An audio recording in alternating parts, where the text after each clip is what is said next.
నమస్తే అండి. ముందుగా పొత్తులకు సంబంధించి చూసుకుంటే అవి ఇంతవరకు కొలిక్కి రాలేదు, ఎవరికి వాళ్ళు మాట్లాడుతూనే వస్తున్నారు. ఇప్పుడు తాజాగా పవన్ కళ్యాణ్ గారు 175 నియోజకవర్గాల్లో పర్యటన చేయాలని చెప్పేసి డిసైడ్ చేశారు. ఏం చెప్తారు మీరు దానికి? దేనికి పర్యటన?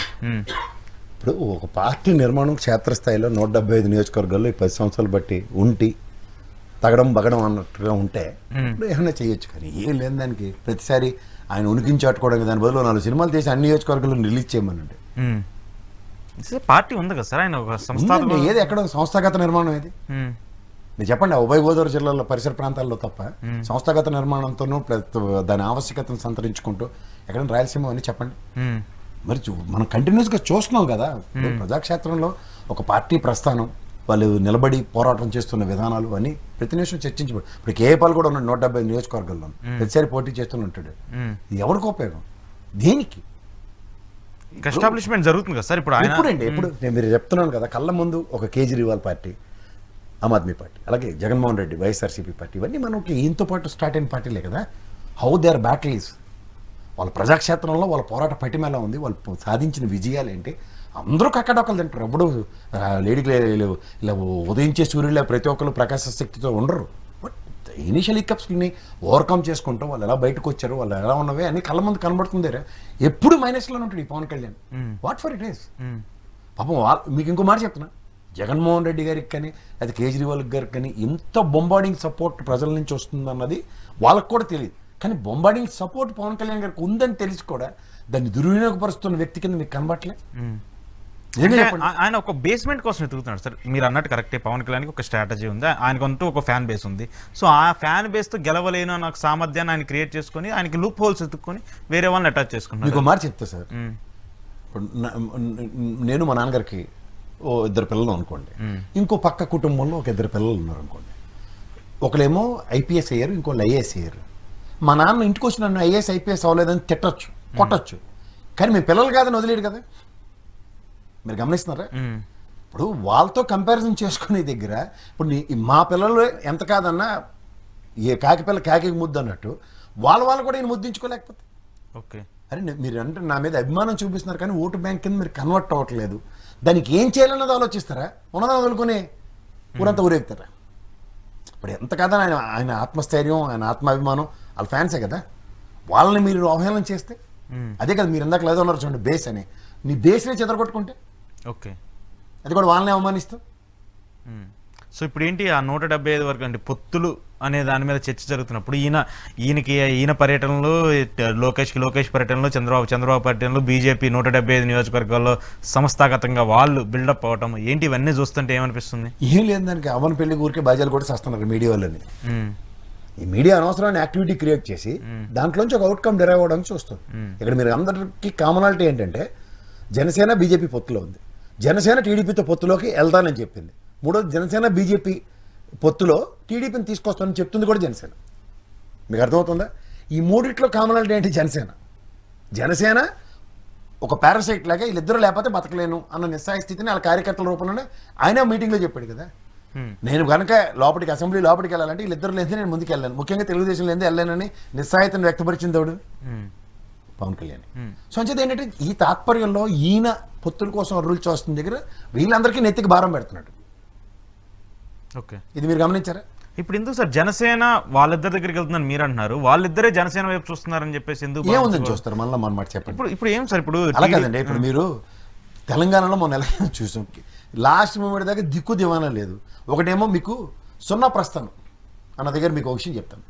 జెడ్పీటీసీ ఎంపీటీసీ ఎలక్షన్స్ కాడి వదిలేసిన తెలుగుదేశం. ఓకే, తదనంతరం జరిగిన ఎలక్షన్స్లో తెలంగాణలో శూన్యం. రేపెల్లుండిలో రాజ్యసభలో జరగబోతున్న 42 సంవత్సరాల లెగసీ కలిగిన తెలుగుదేశం శూన్యం. 3 శూన్య ప్రస్థానాల్లో ఒక దిక్కుచోచని నిస్సహాయ స్థితిలో ఉన్న తెలుగుదేశానికి నిజంగా ఆయన జైల్లో పెట్టిన తర్వాత నిజంగా పవన్ కళ్యాణ్ వచ్చి ఒక మొరాల్.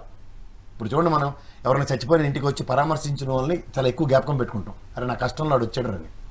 అలా చంద్రబాబు గారికి నిజంగా కష్టం వచ్చినప్పుడు వచ్చిన మనిషి పవన్ కళ్యాణ్. అవునంటారా కాదంటారా? అదర్దేన్ పవన్ కళ్యాణ్ ఈ గడవని వచ్చి తొంగి చూసాడే. ఇంత దేవగౌడ వీళ్ళందరికీ చేయూత పథకాలు, పనికాహార పథకాలు ఇన్ని ప్రవేశపెట్టిన వ్యక్తికి. సో ఇక్కడ మీకు గమనించవలసిన విషయం ఏంటంటే ముప్పేట దాడిలో ఒంటరిగా చేసి కొడుతున్నారు. ఓకే, ఎవరిని? చంద్రబాబు నాయుడు. ఈ ఒంటరి దాడిలో ఒక ఆపన్నహస్తం కింద ఇస్తూ కూడా కౌంటర్ అటాక్ చేస్తున్నారు ఓకే బీజేపీ అన్నది. అది పవన్ కళ్యాణ్ని ఒక ఇన్స్ట్రుమెంట్ కింద వాడుతుంది. ఎందుకంటే రూట్ మ్యాప్ ఇతనికి ఒక దిశ ఏమి ఉండదు. ఏది చెప్తే కోతాట ఆడుకోవడమే. 170 తిరగమని చెప్పుంటారు, ఇప్పుడు తిరుగుతున్నాడు. అంటే ఏంటంటే everybody wants to show their vibrations. ఇప్పుడు వాళ్ళ ఆదరాబాదర మీద లోకేష్ కూడా యాత్ర, శంకరాభరణంలో సాకేను చెయ్యెత్తి వచ్చే సాకే తేడా తెలియని లోకేష్ కూడా యాత్ర స్టార్ట్ చేశాడు. మీరు గమనించారా? దేనికి? ఉనికి. 42 సంవత్సరాల లెగసీని మోస్తున్న పార్టీకి ఇవాళ ఉనికిని చాటుకునే దౌర్భాగ్య స్థితి క్రియేట్ చేసింది ఎవరు?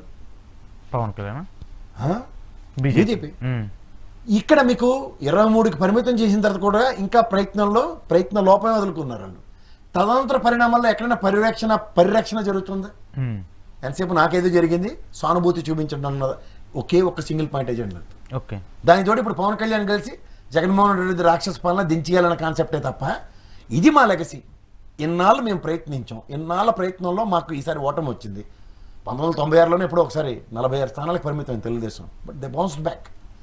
అలాంటి బౌన్స్ బ్యాక్ సిచ్యువేషన్ ఎక్కడైనా తెరలేపబడుతుందా?